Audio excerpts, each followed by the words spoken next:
आमच्याकडे अजूनही मसाले, पापड, कुरडया, तूप घरच्या घरी बनवले जातात. पण हे करणारी ही शेवटचीच पिढी असावी. हल्लीच्या इन्स्टंट आणि धावपळीच्या जगात आम्ही हे कितपत टिकवून ठेवू ही शंकाच आहे.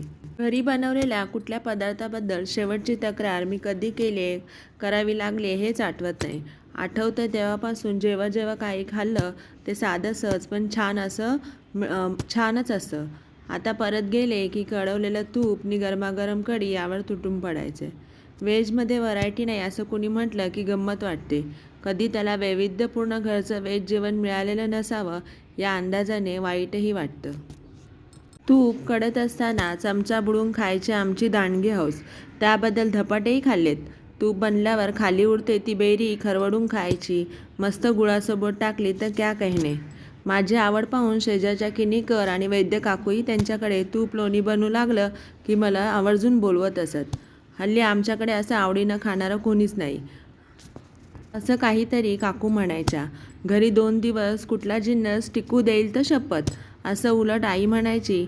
आईचा वैताग काकूंना आनंद वाटायचा. घरचे जेवण असे सजवून घरातच जेवण करण्याची मजा काही औरच असे.